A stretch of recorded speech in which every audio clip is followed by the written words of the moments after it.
उससे हाथ मिलाना चाहता है, उसे अपना कहता है।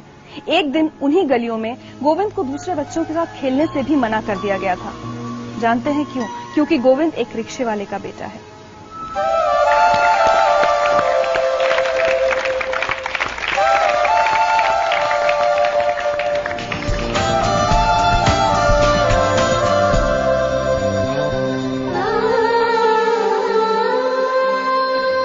वो दिन जब आप छोटे थे और आपको गली के दूसरे बच्चों के साथ खेलने से मना कर दिया गया था, आज भी याद है आपको वो दिन? शायद वो मेरी जिंदगी का सबसे टर्निंग पॉइंट साबित हुआ था। मेरे एरिया थोड़ा इंडस्ट्रियल एरिया है, तो काफी अमीर अमीर लोग के वहाँ घर हैं। तो मेरा फ्रेंड था, उसके साथ खेलते खेलते उसके घर में चला गया था। तो उसके फादर थे, उन्होंने मुझसे बहुत ही वो शॉक्ड हो गया कि मैं उनके घर में कैसे आ गया, क्योंकि वो अपने आप को एलीट क्लास फैमिली का समझते थे।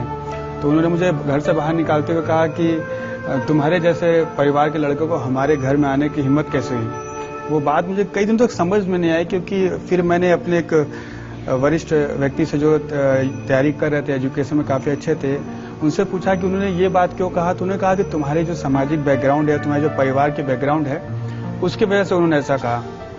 तो मुझे लगा मैंने पूछा बैकग्राउंड कैसे बदलते हैं। तो उन्होंने कहा कि बैकग्राउंड या तो तुम्हारे पिता के वक्त से बदल सकता है, या तुम अपने आप को समाज में इतना इस्टेब्लिश कर लो कि उससे ऊपर जाने के बारे में कोई न सोचे। तो मैंने उनसे पूछा कि इस देश में ऐसी क्या चीज है जो मैं कर लूं तो शायद उससे ऊपर सर्विस में जाने में कोई नहीं बता सकता। तो तैयारी में थे, उन्होंने बताया कि अगर तुम आईएएस बन जाओ, मजाक में ही उन्होंने बोला था, अगर तुम आईएएस बन जाओ तो इस देश में उससे ऊपर की जॉब कोई भी नहीं है। तो उसी दिन से मैंने सोचा था कि अच्छा मैं आईएएस ही बनूंगा, और उसका प्रतिफल था कि मैंने यूपीएससी की परीक्षा पहले ही प्रयास में निकाल ली थी। मतलब 6th स्टैंडर्ड आप बता रहे हैं, तो शायद 12-13 साल की उम्र रही होगी आपकी। बिल्कुल। उस उम्र में आपको ये बात इतनी चुभ गई थी कि आप कहते हैं कि उसने आपकी जिंदगी की दिशा बदल दी थी? हाँ, क्योंकि उसी समय मैंने तय कर लिया था कि मुझे इस सेवा में जाना है, और इतना ज्यादा मैं कंसंट्रेट इसके बारे में था कि लोग 10th करते हैं, 11th करते हैं तो सोचते हैं कि मैं इंजीनियर बनूंगा, डॉक्टर बनूंगा, उसके बाद वो लोग सोचते हैं कि मैं आईएएस बनूंगा। मैंने उसी समय सोच लिया था कि मैं आईएएस बनूंगा। घर के हालात कैसे थे? हालात खराब थे, लेकिन हम कंपेयर कभी नहीं करते थे कि हालात अच्छे क्या होते हैं, कि जिसके घर खर्चा पर डे 1000 वही अच्छा है, ऐसी कोई बात नहीं थी। लेकिन हाँ, प्रॉब्लम्स बहुत आती थी, खास करके कि हम लोग एक ही रूम में रहते थे, 5 लोग थे एक ही रूम में, मतलब खाना बनाना सभी काम एक ही रूम में होता था। तो माहौल बहुत ज्यादा टिपिकल था, जिसकी वजह से प्रॉब्लम काफी आती थी। दूसरे बच्चों को देखकर कॉम्प्लेक्स भी होता था कि मैं इन जैसा क्यों नहीं हूँ, या मेरे पास इतनी फैसिलिटीज क्यों नहीं है? होता था कभी कभी। कोई बच्चे का मन जो 7th 8th में पढ़ता है, उसके मन में आ ही सकता है कि मेरे पास अच्छे कपड़े हों, जो हमें साल भर में एक बार मिलते थे होली पर। कई लड़कों को हर साल 3, 4, 5 तक मिलते थे। तो होता था, लेकिन छोटी छोटी बातें ही तो ज्यादा पिंच करती थी कि मुझे आगे और पढ़ना है, और पढ़ना है, और पढ़ना है। जो वो मैंने 6th स्टैंडर्ड में सोचा था उसे पूरा करना है, वो ज्यादा हेल्पफुल हुई गई। तो और जब आप बहुत पढ़ने की कोशिश करते थे तो अड़ोस पड़ोस वाले आपको काफी डिस्करेज भी करते थे, कुछ उल्टा सीधा भी बोलते थे? बहुत ज्यादा, थोड़ा तो नहीं कर सकता, बहुत ज्यादा करते थे। क्योंकि मेरी सिस्टर ममता जी, जिन्होंने पढ़ाई की नींव रखी घर में, लोग बहुत उन पर पिंच करते थे कि तुम्हें तो बर्तन धोना चाहिए दूसरे घर में जाकर, तुम पढ़ने के बारे में कैसे सोच सकती हो। हमें भी सोशल काफी लोग डिस्करेज करते थे कि पढ़ लिख के ज्यादा क्या होगा, एक रिक्शा या 2 रिक्शा रख लोगे, तुम भी चलाओगे, दूसरे से चलवाओगे। गुस्सा नहीं आता था गोविंद? आता था, लेकिन कर क्या सकते थे। या तो हम उसको उसी में निकालते लड़कर और अपनी स्थिति को वीक करते, या उसी एनर्जी को बचा कर रखे तो एग्जाम में लगाते।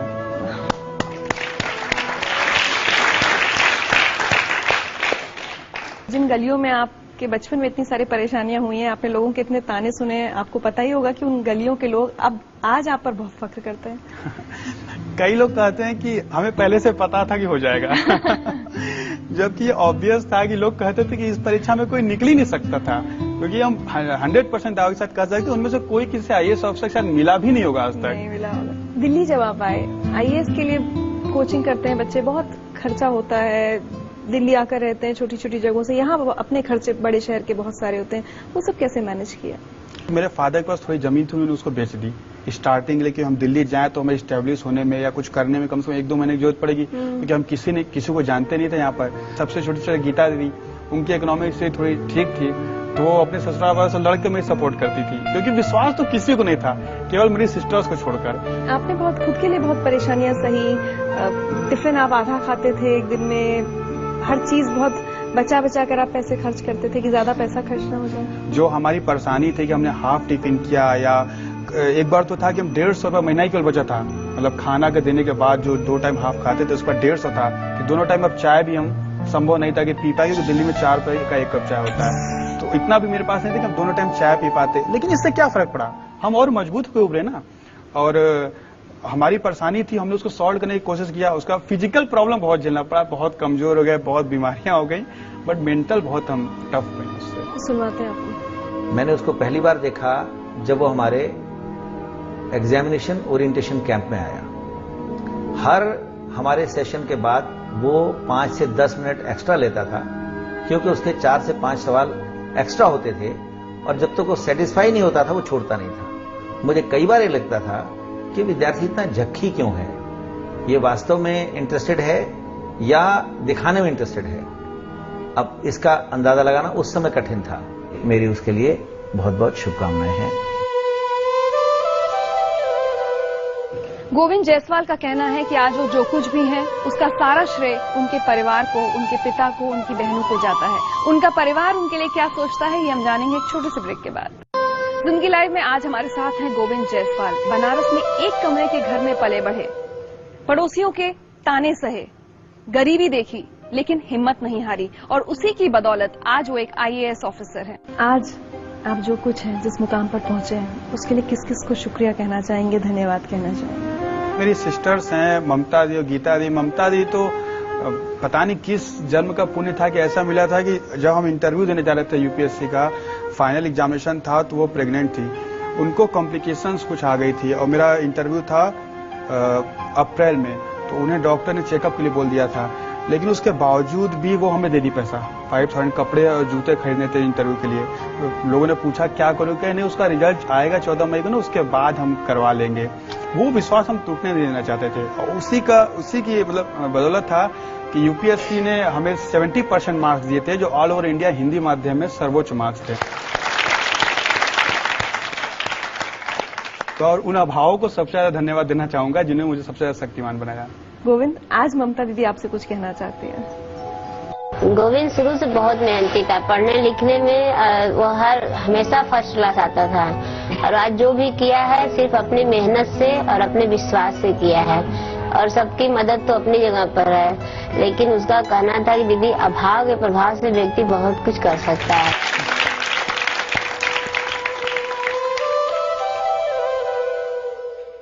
बहुत सी ऐसी बातें होंगी जिन्हें याद करके आज भी आंखों में आंसू आ जाते हैं। हाँ, अब जिंदगी ही अब चूंकि संघर्षपूर्ण रहती तो उसको देखकर आंसू तो आ ही जाते हैं, बट लगता है कि आदमी अगर प्रयास करे तो कोई चीज असंभव नहीं रह गई है। पिताजी ने जब रिक्शा बेचा, वो एक तो उनके अंदर बहुत बड़ी खासियत है कि वो बहुत सिंपल पर्सन है, और वो कभी भी हमको गाइडेंस नहीं दी, इसलिए क्योंकि वो कहते थे कि हमें जानकारी नहीं है और अपनी जानकारी को हम तुम पर इम्पोज नहीं करेंगे। तो कहते जितना हमसे मैक्सिमम हो पाएगा, क्योंकि उनको तो 4 साल से पैर में सेप्टिक हो गया था, तो वो चल नहीं पाते, तो उनके पास 3-4 रिक्शा थे जिसके बल पर वो किराए पर दे देते थे। लेकिन कभी कभी एक साथ में पैसे की जरूरत पड़ जाती थी, तो उन्होंने कहा कि क्या हुआ, जो चीज है तुम्हारे लिए तो है, चाहे किसी के पास 2 लाख 4 लाख रहता है, हमारे पास 2-3 रिक्शा है, वो तुम्हारा ही है, तो उसको भेज देते हैं।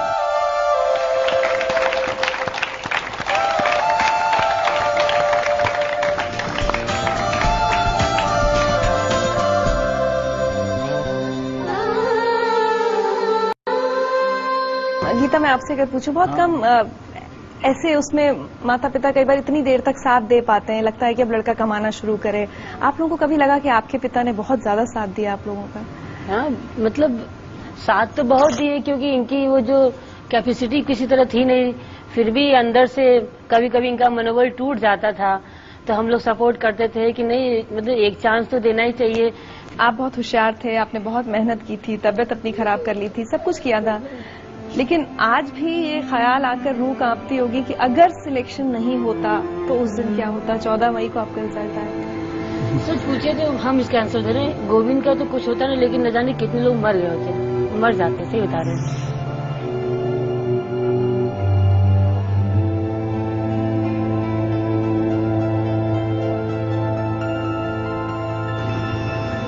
टाइम काफी टफ था उस समय। अगर न होता तो मेरे फादर की तबीयत बहुत ज्यादा खराब थी उस समय। हमारे रिजल्ट के 10-15 दिन पहले तो बाबूजी रोटी या अचार में पानी डाल के खा रहे थे।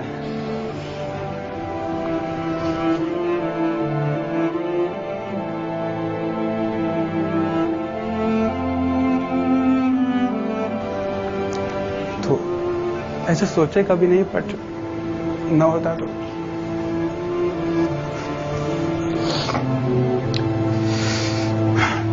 उसको भी संभालते किसी तरह, बट टाइम काफी टफ हो जाता।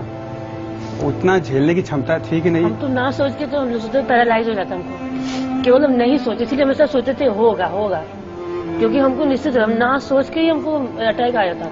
इसीलिए कहे ना, शादी के 6 साल बाद हम खुश हुए जब ये सिलेक्शन हुआ। शादी के 6 साल तक हम आग में झुलसे हैं। सब मेरे साथ मौजूद होते हुए लगे कि हम एकदम अभाव में है। जब मेरा भाई 5 रुपए की चाय नहीं पी सकता तो हम अपने घर में चाय पी सकते थे।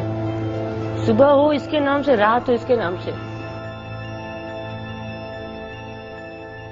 सब अभाव एक साथ फिर आ जाए, इन लोग रहे, हम इन लोग को चूज कर लेंगे, वो अभाव को भी साथ ले लेंगे, लेकिन इन लोग को हम नहीं छोड़ सकते। इन लोग से हमारे इसमें बहुत है।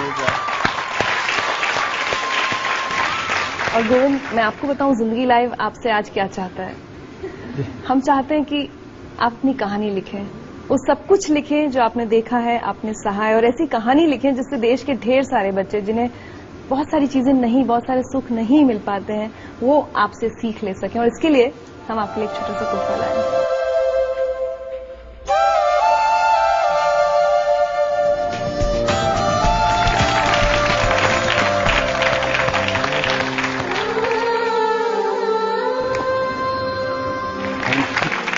और आज हम चाहते हैं कि इस परिवार के लिए, ऐसे पिता के लिए और ऐसी बहन के लिए हम सब अगर खड़े होकर तालियां बजाएं, इस परिवार को हमारा सैल्यूटेशन।